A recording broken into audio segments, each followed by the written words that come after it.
Comment fixer le prix d'une chambre en appartement? Comment fixer le prix d'une chambre dans une colocation? C'est ce qu'on va voir aujourd'hui dans cette nouvelle vidéo. Salut, c'est Willem. Si tu ne me connais pas, moi je parle de gagner de l'argent avec l'immobilier, le freelance sur internet. Je te donne plein de tips, plein d'erreurs à pas faire. Donc aujourd'hui, comme d'habitude, en 5 tips, on va voir comment fixer le prix d'une chambre dans un appartement. Tip numéro 1. Là, on va identifier le niveau de votre colocation, de votre appartement par rapport aux autres. Est-ce que votre appartement il est neuf? Est-ce que votre appartement il est euh, nickel mais pas neuf non plus, rénové? Est-ce que votre appartement il y a des travaux à refaire, il y a des choses à refaire? Est-ce qu'il y a tous les ustensiles? Est-ce qu'il y a des télés dans toutes les chambres? Est-ce qu'il y a Netflix, etc., etc. Donc vous faites la liste de tous les avantages de votre appartement, de tous les inconvénients, et on va le comparer avec le même niveau d'appartement par rapport aux autres pour pouvoir évaluer le prix exact. Tips numéro 2. Ensuite, on va parler d'emplacement. L'emplacement pour la colocation, c'est hyper important. Souvent, on vise les jeunes travailleurs, les étudiants. Donc, si vous êtes juste à côté de la fac, genre à quelques mètres à pied, vous pourrez louer super cher. Si vous êtes dans un endroit inaccessible, vous ne pourrez pas louer aussi cher, vous aurez même carrément de la vacance locative. Donc il faut évaluer à quelle distance vous êtes d'un endroit propice à la colocation. Par exemple, si je prends l'exemple de jeunes étudiants et que vous êtes juste à côté d'une fac, est-ce que vous y êtes, est-ce que vous pouvez y aller à pied en 5 minutes? Est-ce que vous pouvez y aller en transport en 10 minutes, par exemple, accéder au transport juste à côté, et même après si vous avez plusieurs arrêts? Est-ce qu'il faut prendre la voiture? Si jamais il n'y a aucune possibilité d'y aller en transport, est-ce qu'il est facile de se garer? Tout ça, c'est ce qui regarde en colocation et c'est ce qui fixe le prix, parce que plus l'accès, la façon de se garer, de sécuriser son véhicule, les transports, la possibilité d'avoir les commerces de proximité, etc. Si vous avez tous ces éléments qui sont bien positionnés, vous pourrez louer en fourchette haute. Après, il faut aussi se dire que une colocation, c'est mieux d'avoir, même si le quartier est pas top, si vous avez un bon emplacement, si votre appartement est nickel, rénové, neuf. Moi, je fais que de ça dans mes appartements. Je rénove tout à neuf. D'ailleurs, je vous mets un exemple ici. Là, je vous mets des exemples de mes chambres où c'est vraiment neuf. Je mets aussi des douches. Là, vous pourrez voir aussi un exemple des douches dans les chambres. Je mets des doubles lits. Voilà, vous mettez des prestations haut de gamme pour pouvoir louer le plus cher possible. Le type numéro 3, on va comparer sa colocation avec les studios qui sont aux alentours. Maintenant qu'on a identifié notre niveau au niveau de notre appartement, de la colocation, on sait si on est bien rénové, on sait tout ce qu'on a au niveau des prestations. Maintenant, on va comparer avec un studio meublé de même standing. Admettons donc, on va prendre l'exemple de mes appartements. Moi, je fais que des appartements nickel, je rénove tout à neuf. Et à chaque fois qu'il y a du turnover sur plusieurs années, je remets tout à neuf tout le temps. Donc, c'est tout le temps neuf. Donc, vous allez aller sur le Bon Coin, par exemple. Vous allez regarder les studios meublés qui se louent le plus cher possible. Vous allez regarder aussi où se situe le studio, s'il est à peu près dans la même zone. Donc carrément, vous pouvez appeler les studios, leur demander dans le quartier, comment ça se passe, etc. Où ça se situe, les accès, etc. Et vous allez regarder les prix. Et vous allez vous fixer un petit peu moins cher. Pourquoi? Parce qu'il faut se dire en fait qu'il y a des étudiants qui préfèrent... Les étudiants qui préfèrent être en colocation, parce que vraiment ils kiffent la colocation, c'est vraiment leur but ultime, même s'il y a des studios, ils n'iront pas. Par contre, il y a des gens qui préfèrent être en studio si les prix sont abordables.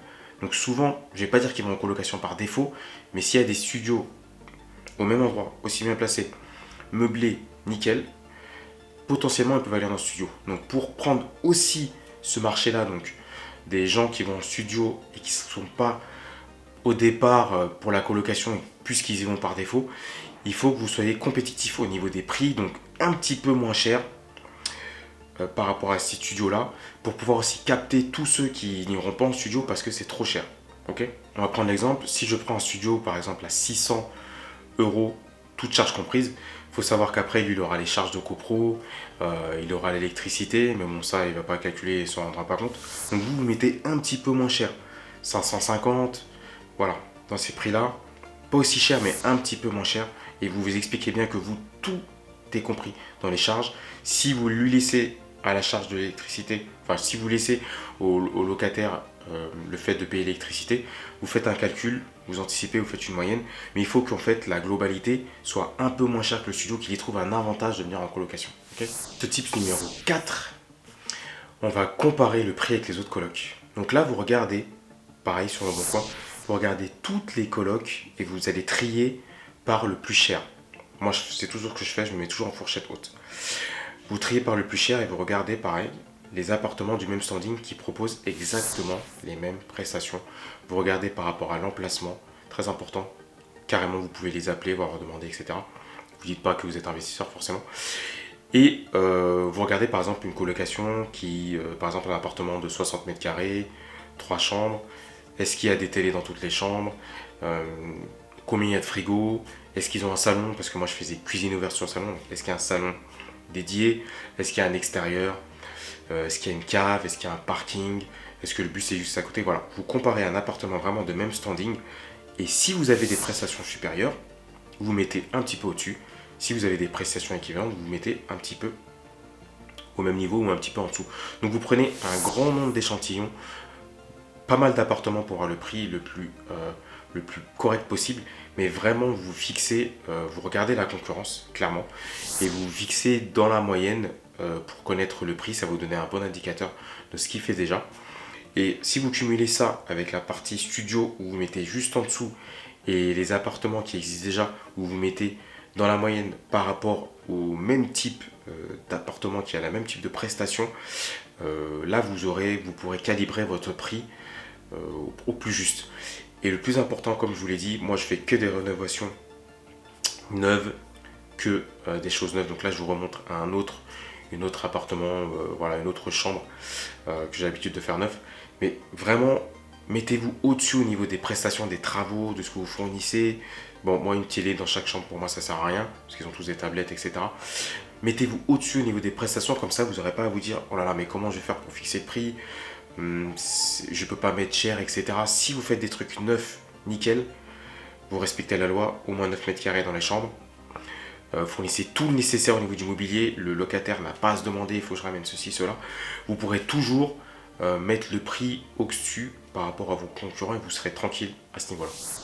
Ensuite, le dernier tips, le numéro 5. Là, on va rentrer dans deux hypothèses. On a la fourchette haute, la fourchette basse. Donc, on sait notre appartement, quel est le standing de notre appartement. On a vu les prix au niveau des studios, on a vu les prix au niveau des colocations. Maintenant, il y a deux types de situations.